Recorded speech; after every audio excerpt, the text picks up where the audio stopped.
Christine and Stone, filing their stories to get to be an award-winning stone chipper also. Okay, I got it. She's covered the news with an outside the beltway perspective because her experience as an investigative journalist ranges from national security issues like Gitmo's, Khalid Sheikh Mohammed 9/11 trial, immigration, and foreign policy. TV correspondent for CW6 News San Diego, One America News Network.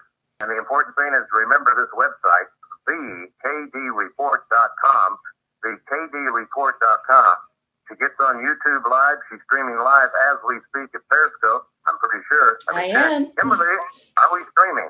That's great. We're streaming on YouTube as well as Periscope. So you can either go to Periscope, type in my name, or the same on YouTube, and you can catch our conversation live.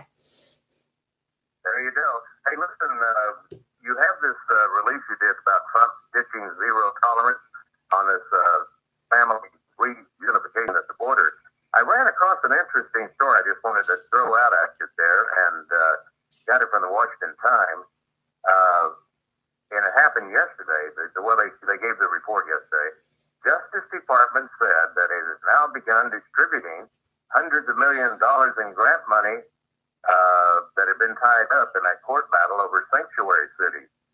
So about $200 million going out so far. They were holding it back, and I thought it was, as long as ICE didn't cooperate, Trump was going to hold his ground.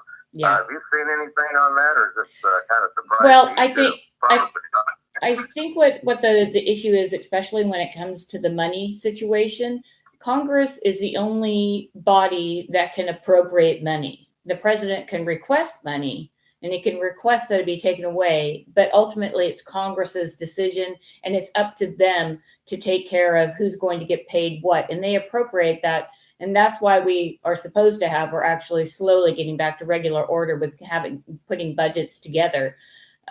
We haven't had them under the Bush or the Obama administration. We basically just ran on these omnibus packages. But so it's money that the president may want to take away, and it may be good practice to take away. However, he can't personally do that. And we saw that with President Nixon. He also tried to take some of the money away from that was appropriated and impounded it. And that got him into a little bit of trouble because it's, we do have three branches of government. And when it comes to spending the money, Congress does have that power.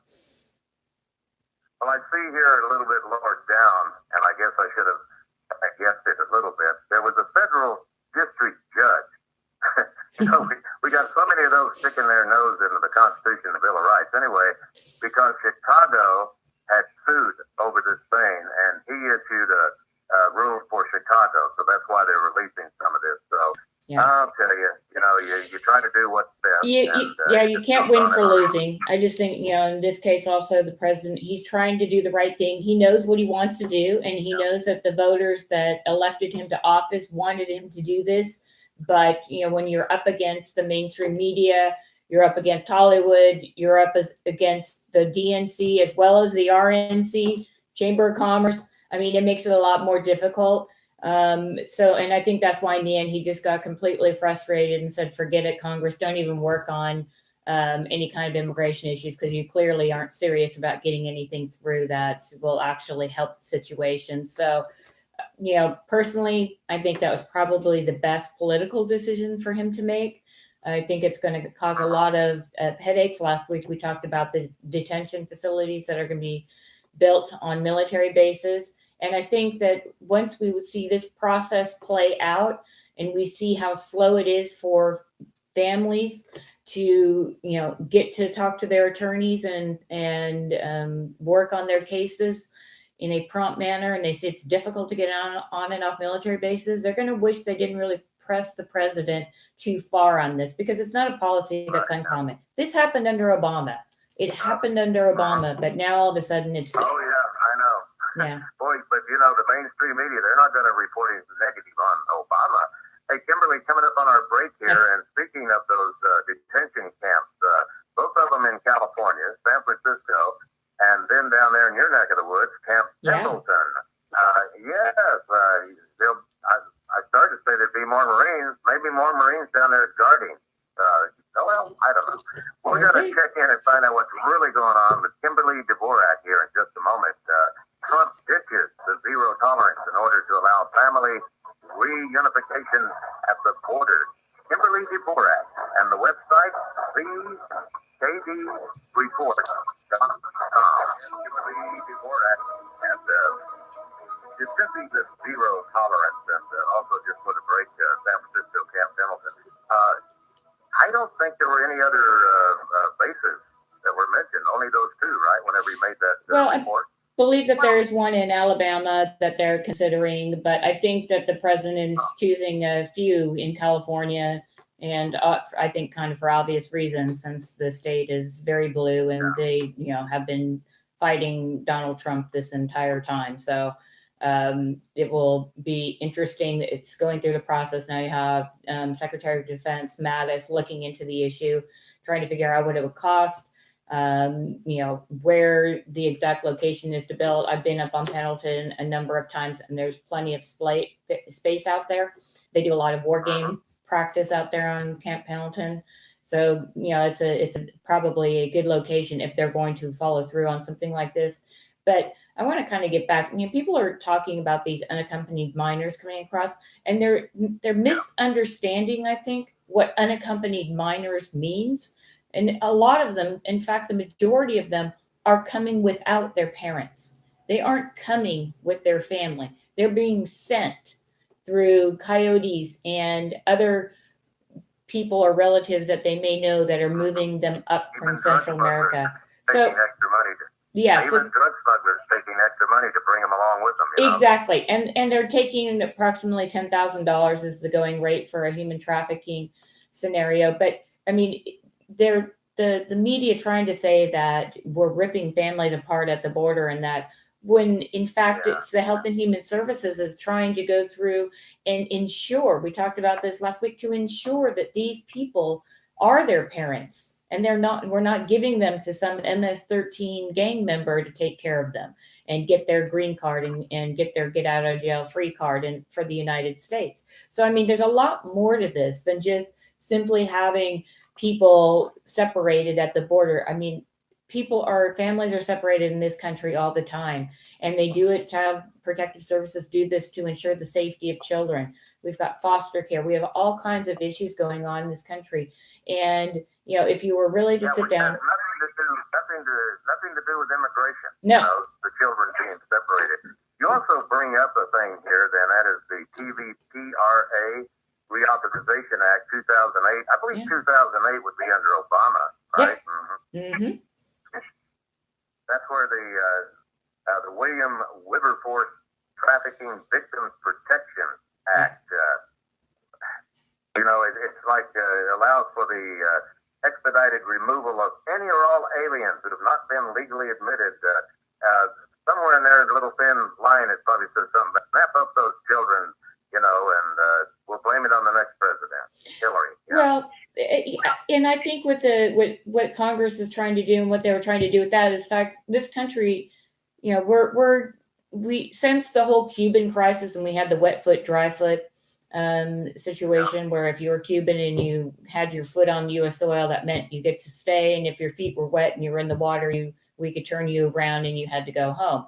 Well, that's kind of what the liberals and what a lot of administrations moving forward have actually done. They're trying to enforce and try to say that, look, these people get to this country, they step one foot on the U.S. side of the border.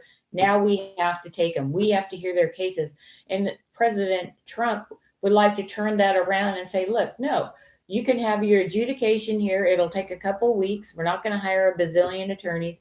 And you're going to get turned around at the border and head on home to your home country. Because if we don't stop this in some way, shape, or form, then we will have no borders. And we will not have any control of what's going on in our population. And I just, I realize that we have a low unemployment rate, but go try looking for a job. Most of the jobs out there require IT experience, knowing how to operate computers, knowing how to code and all of these things. Fairly certain the people coming up from Central America and Mexico don't have those skills.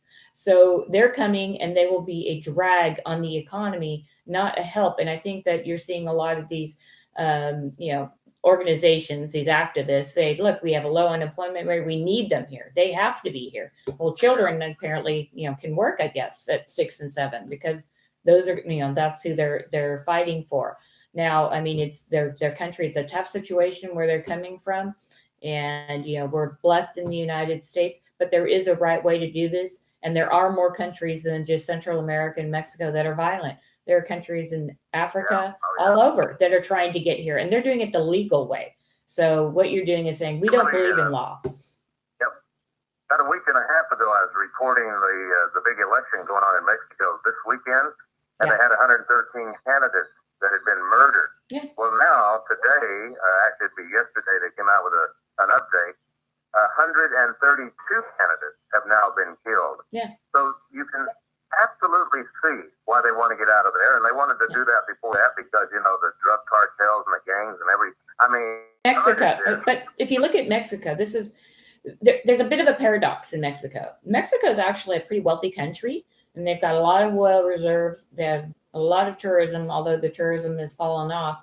But they have their GDP, their annual growth is higher than what the U.S. is.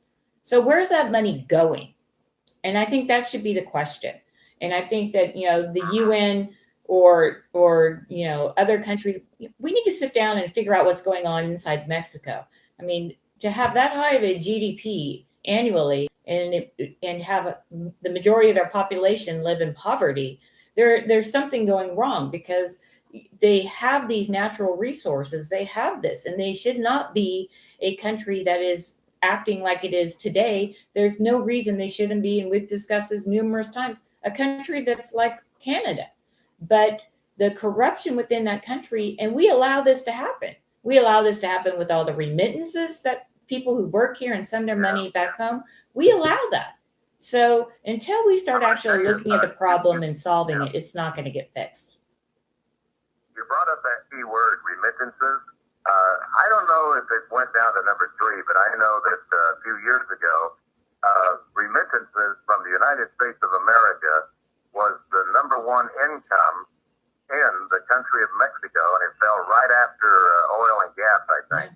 And it may have changed now. At one time it was, but anyway, all that money going in, you can understand why, go ahead, go over there. And by the way, we'll give you the dual vote. Did you happen to see any debate? I think it was Carson Tucker talking about why in the world would you have a dual vote? If you're coming to America and you're going to assimilate, why would you still be able to vote with what's going on in Mexico? Oh, because, they're proud people. We need to keep up with what's going on. That doesn't make any sense to me. No, it doesn't. That's 1 foot in, 1 foot out. For the most part, in America, you're supposed to turn over your passport when you become a U.S. citizen. So that's why a lot of these people try to, keep their green card status. But of course, if you have a green card, you can't vote. But in this country, we don't check to make sure that you're an American citizen when you vote. So you vote. So it's just, it's a win-win situation for Mexico. It is. You mentioned in your report about how use this discretion to lessen enforcement of U.S. immigration laws. See what that did, and I'm sure you'll agree, it just turned up the magnet more. The magnet was already strong enough for all the goodies you could get. But then when you say, well, we haven't been enforcing 40% of the laws that are on the books, let's move it up to 60% we won't enforce. Yeah. And that really turns up the magnet. No, it does. I mean, and again, if these unaccompanied minors come, well, the cartels, I mean, they're not dumb, the cartels. I mean, they make billions of dollars every year. They obviously they're a crime syndicate, but they're not dumb. They realize that it's not only can they make money by trafficking, kids up through the border, but, they're also, it could be their get out of jail free card. Hey, this is my kid, even though it's not their kid. I mean, and so, I mean, when you look at this, it's kind of, the overwhelming, this is what we're seeing, it's similar to what Saul Alinsky talked about. Just go in and overwhelm the situation and people will give in. And an example of that he used, it was around Christmas time, and he, sent all of these people to protest inside a local Macy's. And it was it was such a, disruption that people weren't shopping at the store. It was Christmas. So in the end, the store paid out the money to Alinsky's organization, and the people went away. And what you're seeing is a different form of that down at the border. They're coming, they're overwhelming ICE, they're overwhelming CBP, they're overwhelming Border Patrol. And instead of being able to turn them around and send them back, which would send the message out, okay, you paid that money and you traveled all the way up here and you did not get in, maybe you're going to think about spending $10,000 if your annual income in Honduras is $300 a year.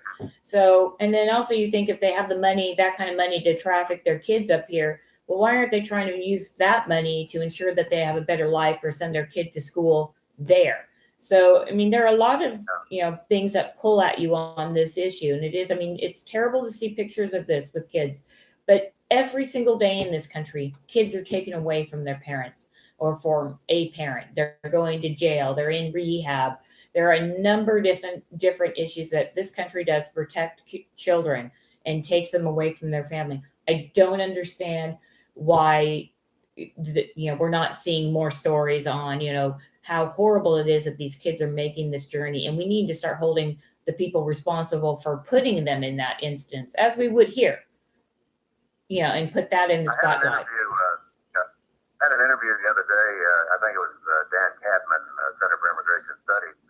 And we were talking about, those pictures that they were really from Obama's administration. Yeah. They were pushing it hard, that how the children were being mistreated and blah, blah, blah. But then it turns out, no, it's not Trump. Trump's not doing that.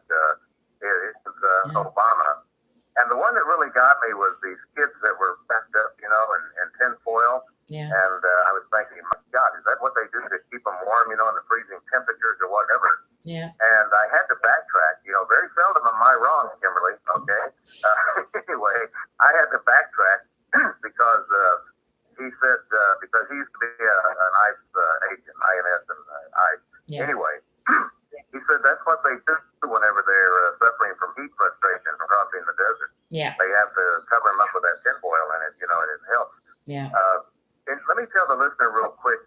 If you go to Kimberly's website, kdreport.com, and you read this report that we're kind of skipping around with, Trump ditches zero tolerance in order to allow family reunification at the border. She has the facts and the statistics directly from the U.S. Custom and Border Patrol, CBP, and Immigration and Customs Enforcement, ICE. And I mean, this is about 4 pages, and you talk about 4 or 5 pages. It's very, very important and interesting information. Yeah, it is and I think, this is something that the media is missing. They're not putting out the facts. They're putting out the horrible stories to try to, make the, Republicans look bad. I mean, they don't really need the help from the media to look bad, other than lately some of the rhinos out there. But in any event, this is a, we're coming up on election, and they want these pictures out there as much as they can so they can flip the House. And, people that you just casually talk to, if you're at the grocery store or wherever you are, they're not buying it. They're not buying it. They, it's like the media has cried wolf so many times that they don't even pay attention to it anymore. And, they're expecting a huge blue wave. Today, there was a headline on Drudge saying that more than 2/3 of Americans, 72%. Yeah, that was my opening story, Kimberly. You see how great minds think alike. Very but much I did it to make the point that global warming crowd lied to you again, because now they got a map that the Arctic Ocean is almost totally covered with ice. Yeah. But you know what? Those are interesting. 72%. Say they're lying. And this is 92% Republicans, independents, 79%, Democrats, 52%, and 46% only kind of, on the line there. Yeah. So, I mean, it's a story that, is, the pictures will have, the shock and awe effect, but as the story wears on, people are learning a little bit more about the facts, and they're changing their mind. again, it's very terrible and very sad what they're doing with these kids, and these kids are being used as political pawns by our politicians on the left and right, and they're being used as political pawns from south of the border in Central America. They're really the victims in all of this. But if we continue to allow this to happen, we're going to see scenes like this for years to come. And already our public schools are overwhelmed. And, we're dropping down the list on, what our education level is. And when people graduate high school, where do they really fit in the world? And they fit nowhere in the world because they're not getting an education like they used to. This is part of the problem. We're sending these kids, obviously they need to be educated, but because of, we don't want to offend the parent or the guardian or whoever, we're going to just slow down the entire class so these other few students can feel like they're somewhat caught up, rather than putting them in separate classrooms, maybe do half English, half Spanish so you can learn the English language. They'll learn at a little slower rate, but no. On the road to a third world country, Yeah. Hey, coming up on our break, and it's a wonder, the way the Democrats are using these kids on the border. It's a wonder they're not using them trying to get rid of the Second Amendment too, huh? Yeah. Yeah. Well, unfortunately, there was I got an alert that at a Maryland newspaper just moments ago, there was a gunman that in several fatalities, apparently of journalists at this publication. So somewhere in Maryland. So yeah, that's. Got to take that break. We're going to be right back. Kimberly Dvorak streaming live and on YouTube, and you can find her at thekdreport.com, San Diego6.com, and One American News Network. We'll be right back. That's pretty good. Going all over out there in Clayton, California. Yeah. You were mentioning just for the break, did you say there was a shooting going on in Maryland? Yeah, actually, it was in Maryland, in Annapolis, and the information is still coming out. But a gunman went into a newsroom and opened fire. So that is it's a developing story. We don't know much about it right now because it's happening right now. So there will be news about that later. I kind of wanted to get back to something that you were discussing about, whether this was a winning political issue or a losing political issue. And today, CBS and a YouGov government poll came out looking at the, what the midterm elections are going to look like for Democrats over Republicans. And the poll is saying that Democrats are losing a lot of ground because they are overreacting to Trump's, asking for a border wall, and also saying that ICE needs to be abolished. So you're finding battleground states where the voters are looking at whether they're independents or even blue dog Democrat voters, and they're not taking that kind of language very well. And it could, this is something, again, I think we talked about last week, overplaying your hand, thinking this is going to be that issue that's going to turn against the president. And, he may be a rookie when it comes to politics, but he tends to have a pretty good gut instinct on this. And here we are, we've got our first poll that's come out on it. I kind of think with his year and a half in politics, he's probably surpassing a lot of other politicians. Did you happen to watch the rally where he says, "Do not get rid of Maxine Waters. Don't do it. No, don't get. Let her stay." Yeah. And that, I believe, is all those things you mentioned about losing ground, the Democrats. Yeah. Right there, that little lady stirring up everything that doesn't go for America. Well, what America stands for. Exactly. And I think that when you see this over and over, and then you see, politicians of the same party saying, well, what do you think about what she says? And they're like, hey, I'm okay with it. It's fine. She can say whatever she wants. Yeah. So they're looking at abolishing ICE. We want to get rid of ICE, and we want to go after Trump and go after his cabinet members and seeing what's happening, this past week. I mean, and I just think that the political discourse, and again, the media is overplaying its hand on all this. People are tired of it. They want to get the work done. That's it. And, it's just, we're going to be going through now another, Supreme Court justice, and we're going to go through a pretty bitter fight. But because, the rules are changed for Supreme Court justices for 51. It looks like before the election, Trump will get another Supreme Court justice. Those are issues. Yeah, that will be something that has, Let me tell you something. As we come to a close here, real quick, this shooting that you mentioned, Yeah. CBS affiliate or whatever, it's going to be interesting to see if it has anything to do with politics or if it's somebody, that they interviewed and they shouldn't have interviewed on a family, dispute or something. You don't know, but I'm going to have to check that one out. Yeah, we're going to have to Kimberly, watch I that. certainly appreciate it. All right. And a little bit later on, you can go to the kdreport.com, and Kimberly usually has this report already posted. And go to YouTube, and the main thing is thekdreport.com. Thank you very much. Have a good weekend. Thank you. You too.